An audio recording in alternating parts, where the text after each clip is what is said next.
What I'm now going to do is hand over to Nick, if you're around and available. There he is. Lovely, jubbly. Yeah. Not too many beers yet. So no. I'm going to go mute. On that, then I'm going to hand over to yourself, Nick, if that's all right.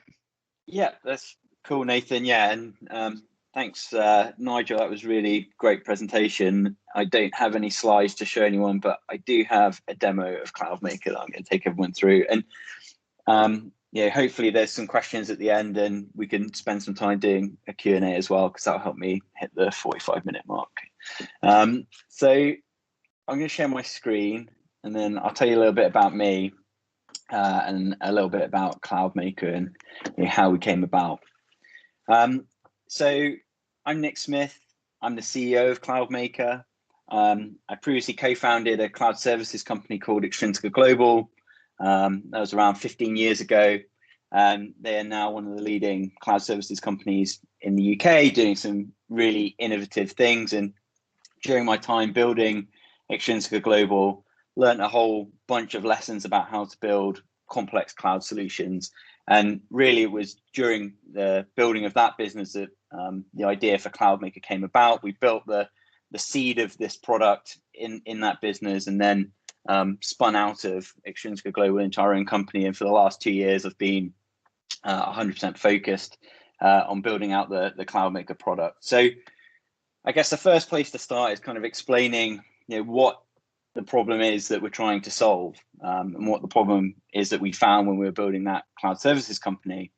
So as I'm sure many of you may have experienced yourselves working with the hyperscale cloud and things like Microsoft Azure, it's hugely complex, a lot of moving parts, and really in order to deploy hyperscale cloud at scale, you really need to have to adopt things like infrastructure as code and optionally things like DevOps practices to be able to deploy that infrastructure in a repeatable way and in a manageable way.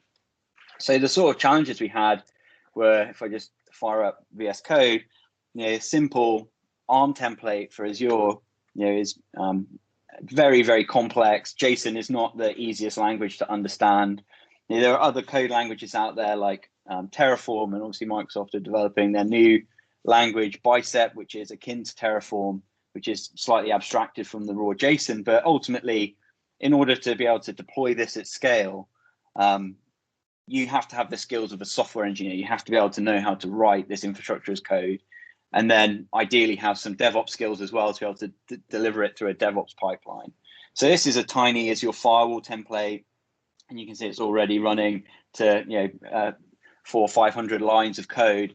And we have customers. I think one of our guys told me the other day, we have a customer with a relatively complex environment, and their ARM template would run to something like 7,000 to 8,000 lines of JSON. So incredibly complex, as I'm sure you have all experienced trying to write ARM templates and infrastructure as code yourself. So we realized that this was a blocker, an inhibitor to scaling that cloud services company, because really we needed people that were able to write infrastructure as code and adopt infrastructure as code. And it's prone to error, it's complex. So how do we solve this problem? Well, when we analyzed it, what we realized is that every engineer, whether you're a data center engineer or whether you're a software engineer, every engineer starts their journey by drawing a diagram. And traditionally that might be in Microsoft Visio, might be in Lucidchart, or any drawing package that you might want to choose. And then once you've designed your solution that you want to deploy, you either try and wrestle with the JSON and write the infrastructure as code yourself, or maybe you take it to your DevOps and infrastructure as code team who convert that to infrastructure as code for you. So we realized if we could enable people to draw a diagram and let the machine do all of the heavy lifting of converting that to infrastructure as code and deploying it to the cloud automatically, we could solve a massive problem that exists in the industry today. And that's really where Cloudmaker comes in. So what you can see here is I'm on the Cloudmaker, what we call the Cloudmaker Blueprint Library. So really this is a shared repository of cloud architecture designs that myself and other engineers have been working on. And I can either choose an architecture that I have done or one of my team has done, or I can start a new blueprint. I'm going to jump into a new blueprint just to show you some of the drawing dynamics of Cloudmaker. So the first thing you see when you land on Cloudmaker is a drawing surface in the middle, your cloud resources on the left, and you have a configuration panel, properties panel on the right. And we built some machine learning into Cloudmaker as well. So as we build out our product, as we gain more experience, we'll be adding in additional machine learning algorithms into the product. And really the idea is it's assistive AI designed to guide engineers to a successful outcome. So the first piece we have here is a suggestion engine. It's a little bit like, I guess, your Amazon shopping suggestion engine, suggesting you things that you might like to buy based on other people's behaviors and recommendations. We've trained this machine learning model on millions of permutations of Azure ARM templates. And when I start designing my solution, so I drag a Azure resource group onto the surface, you can see my suggestions start to update, and it's starting to hand me the next resource it thinks I might want for my solution design. If the suggestions are not what you want, then clearly you can start drilling into all of the services that exist on Microsoft Azure, or you can use our search functionality to find exactly the service that you're looking for. And it's worth pointing out at this point that we've built an automation engine under the hood that essentially takes the schema of the cloud provider and ingests that into Cloudmaker. So the idea being is that one of the challenges of building a product like Cloudmaker is how do you stay up to date with all the changes that occur, the rate of change that Microsoft have, for instance, with updating resources, adding new services into things like Azure. We built an automation engine that can scan that schema, ingest those resources, and update the resources and present new resources within Cloudmaker in a very, very quick fashion. So there's very little lag between updates on Azure and those services appearing in Cloudmaker. So I've dragged my resource group onto the drawing surface. I can resize it with the drawing resize corners here on the resource group. And then I can just start dragging and dropping, say, my virtual network. I can drag a subnet in. And as I start dragging the resources onto the surface, you can see that we get these kind of little hints as we go. So it's highlighting the VNet. It's suggesting that this is the area where I want to drop my subnet into. And that seems like a good place to me. I can grab a virtual machine, and again, you can see it's highlighting and showing me that that's a good place to drop the virtual machine. And you go ahead and build any complexity of architecture that you want. Whatever you would normally do traditionally in something like Microsoft Visio, you can obviously do in Cloudmaker. And we have some tools at the top here that let us pan out and see the entire solution. So when we're happy with what we've drawn, what we can do is we can go ahead and configure it. And the helpful properties panel here on the right lets us do all of that configuration. So I can enter in just hard-coded values in here. I can choose a location for this resource group, wherever I want to deploy these resources. But what's more powerful is I can actually use parameters. So I can convert these values to parameters, and I can start laying down parameters within my design, which I can then enter the parameter values for later.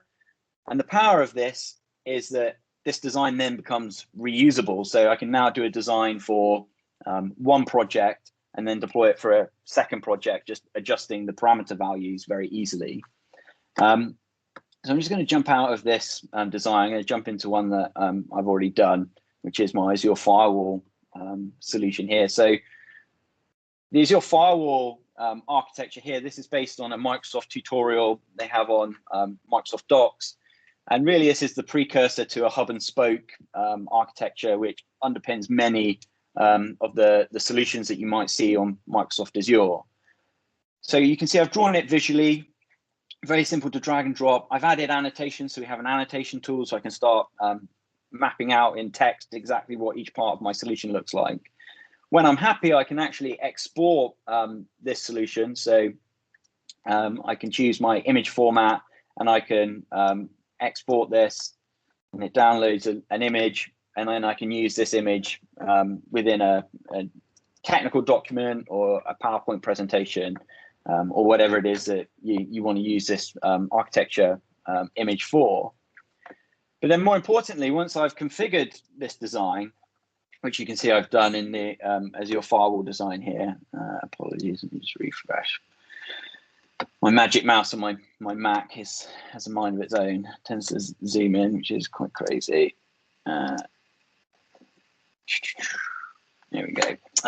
Cool. So just jump back. So you can see I've configured my design. I'm happy with my configuration. We can save the design, and then we can publish our design. So the distinction between these two things are obviously saving it. I'm ready to save the work that I've done, but I'm not ready to actually deploy this solution yet. And I don't want to make this solution available to anyone else in my team to deploy yet. I just want it to be a saved architecture diagram with some configuration, but not yet deployable. And then the publish button, this is when I'm ready to put this design out into the Cloudmaker deployment feed, and other engineers can then take this design and deploy it to the cloud. So publishing is as simple as clicking that button. And what we also have in Cloudmaker is this idea of version history. So what we're trying to do with Cloudmaker is bring all of the advantages of software engineering tooling, so things like version history, being able to create code quickly. We're trying to bring all of those capabilities to Cloudmaker. So in our version history, you can see that we've got the history of this design and the different iterations, and we can go back in time and recover this design if we want to. So this is great. If, for instance, I have a known good version of this solution, I've iterated it over time, and I've broken something, I can quickly restore a previous version that's known good, and I can then redeploy that to the cloud. So how do we deploy this this design to the cloud? Well, we have three options for doing that. And the first option is simply a code export. So Cloudmaker, under the hood, as you're drawing and you're configuring, is actually writing the infrastructure as code for you. So if I just enter any old name in here, and you can see that I get a zip file that opens. And let us unpack. And in here, you can see the template. It's the same template that I showed you, the Azure Firewall template. So Cloudmaker's done all of the heavy lifting. You've designed it visually. You've entered your configuration in visually, and Cloudmaker's exported the ARM code for you. You can now go and take this, throw it at Azure, deploy this as your firewall solution.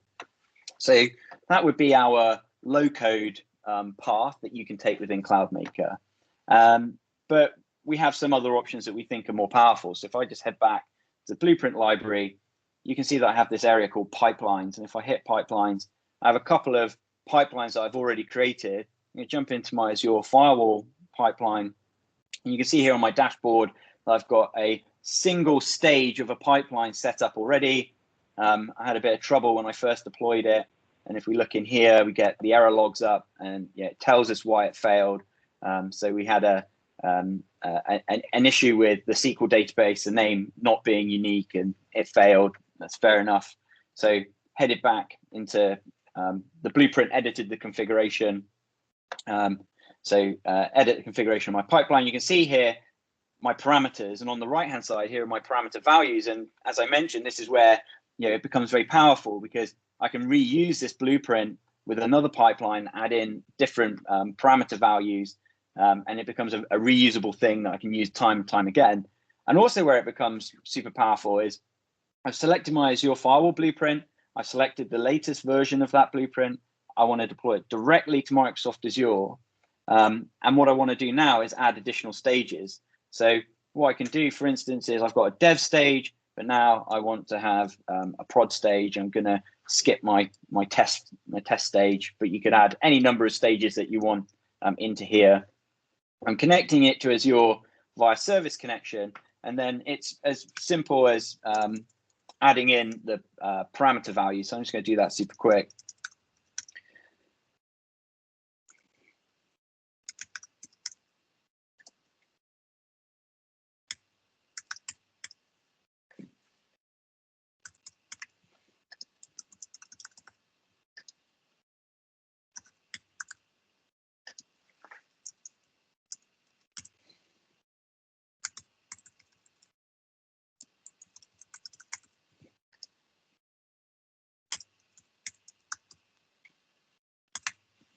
Cool. And when we've entered our parameter values, all we need to do is save our solution. The one thing I want to point out before I do this is you'll note that I've actually enabled deletions here within my pipeline. So this is a really powerful feature that we built into Cloudmaker. So with traditional infrastructure as code, really there's no idea, there's no kind of concept in ARM at least. In Terraform, I believe there is a concept of state, but in Microsoft ARM code, there's no real concept of state of your deployment. So if you renamed a resource or you wanted to remove a resource from your solution, you'd have to go to the CLI or into the Azure portal, remove those resources, and then redeploy your infrastructure as code template. With Cloudmaker, it understands what's already been deployed to the cloud. It understands what's changed within your blueprint inside your solution, and then it will affect those changes once you deploy this pipeline. So if you've removed, say, a server from your design, Cloudmaker will go and remove that server as part of the deployment process. So deletions is a super powerful feature that has a concept of state, and it can remove resources automatically for you that you no longer need in your design. So I'm going to save this this pipeline, and you can see now that I've got a new stage for prod. And with a direct deployment in Cloudmaker, it's as simple as hitting deploy. And what will happen now is Cloudmaker will reach out via that service connection to my subscription in Azure. It will create the resource group, and it will deploy all of the resources that I have specified in my blueprint. So while it's working on that in the background, let me just show you the other path that we have. So here's another blueprint, and Azure app service, a very simple design. So this is a very basic website using Microsoft App Service and SQL backend. And again, you can see I've configured it. I've hard-coded most of my values in this solution. I've got a few parameters. I've saved and I've published this blueprint. And now if I go back to my pipelines, you'll see I've got my web app platform here. And this time you'll note that I don't have a deploy button on this dev tile. And if I jump into my configuration, you'll see that's because I've selected the Azure DevOps deployment mode. So I've chosen my Azure App Service blueprint. Again, I'm using the latest published version. Yeah, this is super useful if I'm making changes to my design and I'm publishing it. I don't need to come back in here again and choose the next version. I can just stick this on latest, and it will always pick up the latest version of my design. Deletions are enabled. I've entered my parameter values. And if I just save this real quick, as I say, you notice I don't have the deploy button here, but if I head over to Azure DevOps, and some of you may use Azure DevOps, so hopefully this will be familiar to some of you, but you can see here I've got my releases, and if I edit my release, I've got a single stage set up in Azure DevOps called dev, and that mirrors what I have in Cloudmaker. So it's my dev stage. And if I edit the tasks in this DevOps stage, you can see that I've got a Cloudmaker custom task, and this connects directly to Cloudmaker. I choose the pipeline that I want to connect to. I choose my subscription, I choose metadata location. And the power of integrating with Azure DevOps is I can now add additional tasks to my pipeline. So it's not just the infrastructure. In this instance, I want to deploy some application code. So I have another task here that actually goes and deploys some HTML to my app service once the infrastructure is deployed. So if I just head back to my releases, so I have a couple of options here. I can manually create a release here within Azure DevOps, and it will go ahead and it'll pull down my infrastructure. It will deploy that and then deploy my app code. But being an app developer, or being an organization where I have app developers that want to deploy their code to the cloud, I'm going to open VS Code again, and you can see here I've got a very really basic website. This is the Cloudmaker reference architecture website I've been spending months and months working on. And I've just made some edits to my web app here. And then what I want to do is I want to commit and push these changes to my code repository. And I want these to automatically deploy to the cloud with the Cloudmaker designed infrastructure deploying as well at the same time. So if I just commit this to my repository,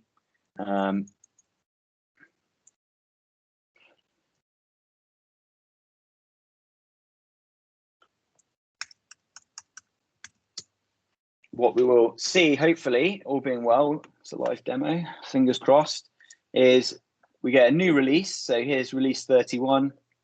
If we jump into that, it's queued up, and we should hopefully see, depending on what else is queued, that the deployment begins.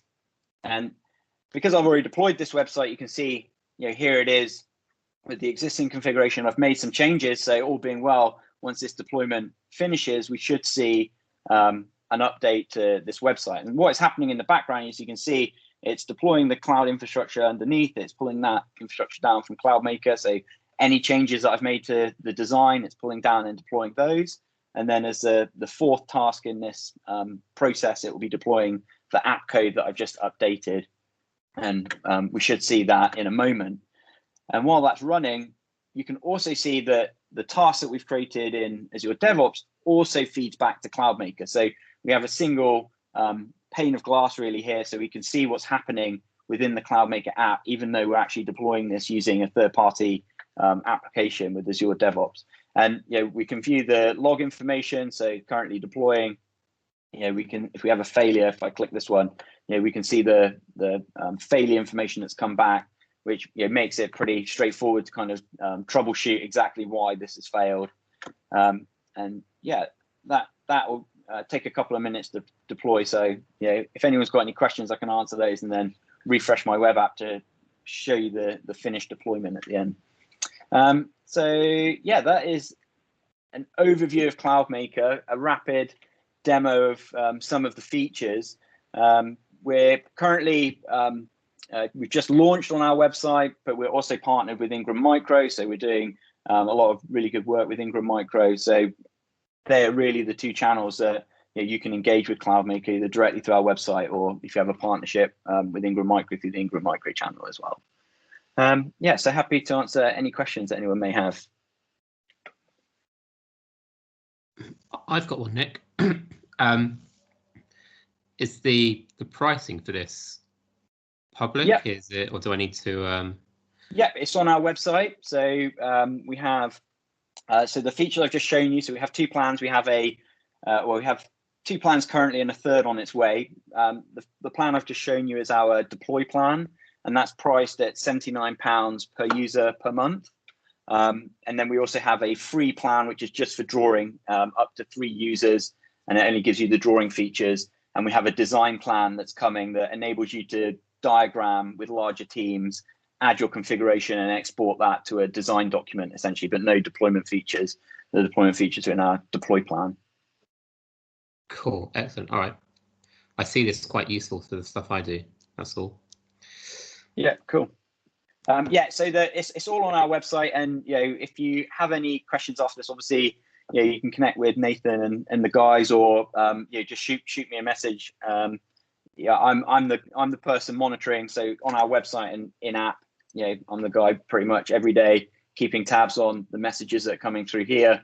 Myself and my co-founder Alex, and we have a team of a couple of people also monitoring this, but I keep my eye kind of firmly on there as well. So if you have any questions, like I say, there's a couple of options there in terms of reaching out, and I'm happy to kind of engage and answer those questions. I've got a quick question, Nick, but it's actually not for you. Okay. But it does emphasise a point.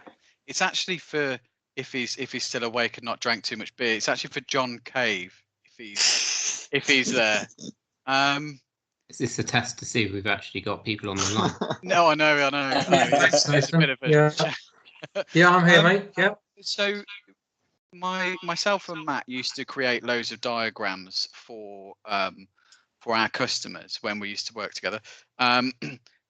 If we had a tool like this to be able to just create those technical diagrams and then immediately be able to deploy them, what kind of value do you think that would be able to offer the company that we were working for at the time? It's 8:10, Nathan. I've had a couple of beers myself, so yeah, I mean, I guess it's speed of deployment, isn't it, and repeatability. So the fact you can template and similar would help as well. So it would have to be deployed as a consistent standard across our operations globally, but I can definitely see a fit. The product's evolved, I think, since I looked at it about a year ago. It seems to have the interface seems to have improved. So yeah, we've added a lot of new features to Cloudmaker. And we launched our deploy plan kind of publicly about 3 or 4 weeks ago. So, you know, the features I've just shown you are pretty new, actually. We've been obviously working with Ingram behind the scenes on some of those features, but kind of publicly talking about them now, you know, that's only been in the last few weeks, really. Nathan, in all seriousness, it's probably something to revisit with Craig, given he now has a couple of cloud architects working for him. Yeah, no problem. I'll pick that up tomorrow with John. On another note, though, I do have another question for you, Nick. What about collaboration with either external users or other companies, that kind of stuff? Because, you know, when you're engaged with a customer and sometimes they've got their own IT department, they want to be involved in that kind of sketching out and that kind of stuff.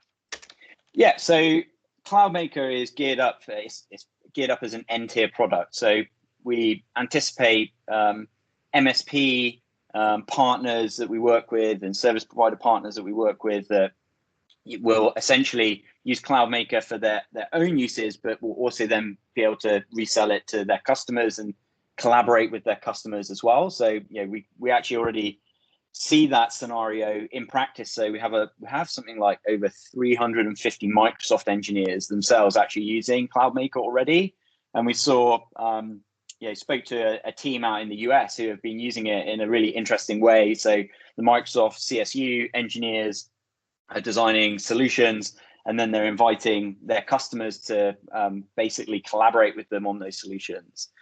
So we kind of see it working in that mode as well.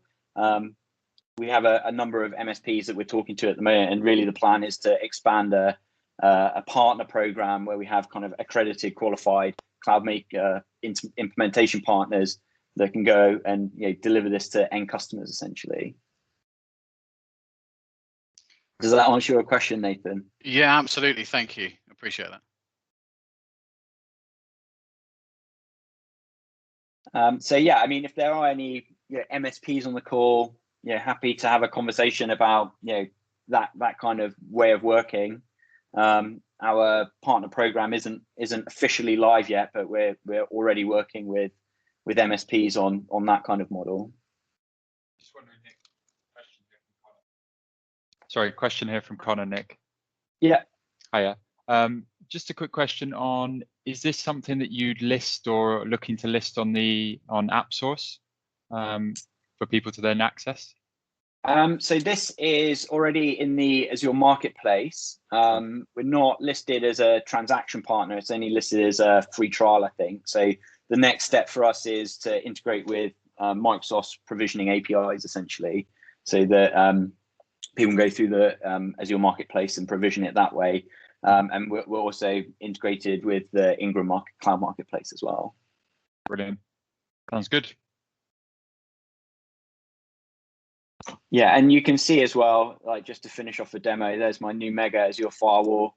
That's the change that I made on this website, and you can see that the pipeline succeeded, and we should see it in Cloudmaker as well with the web app platform. So, success is completed. So yeah, you can see that we're giving people numbers of options for deployment, whether it's code export, if that's all you're interested in, you want to get the ARM template super quick, move on from there, whether it's deploying directly to Azure because you don't have or don't need DevOps tooling and practices, or if you're doing more complex things, integrating with DevOps tooling. So today we're integrating with Azure DevOps, but we have plans to integrate with things like GitHub Enterprise, Jenkins, and other CI/CD platforms essentially. So yeah, thanks everyone for taking the time to listen to me take you through Cloudmaker. Really appreciate it. Cheers, Nick. Really thanks for rocking up and giving us a demo of Cloudmaker. Yeah, you know what I think of the product anyway. It'll be good to kind of explore some other options with other people outside and bring them in and get them on board really at some point in the future. But yeah, thanks for taking us through that. Really appreciate it.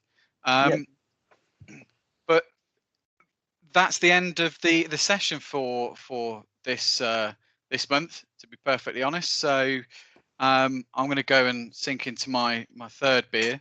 I need them after listening to Nigel. So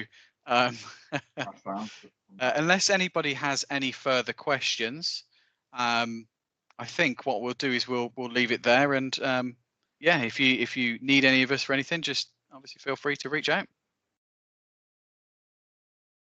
Yeah, that's brilliant. Thank you, Nigel, Nick. Yeah, thanks, guys. I've already Good. messaged my boss, Nick. Expect a call this week. Okay, cool. That's great. I think there's certainly a couple of use cases where we'll use this internally. Yeah, that's great. Yeah, so yeah, look forward to kind of talking to anyone that wants to talk about Cloudmaker, obviously, and yeah, anyone that wants to just talk cloud in general. You know, obviously, I'm a massive cloud geek. Lots of scars and burns from working in the cloud industry. So yeah, it's been great to thanks for the invite, Nathan. Really, it's been great to have the opportunity to talk in a group like this, and yeah, I'm always happy to chat to anyone kind of outside of the Cloudmaker product itself as well.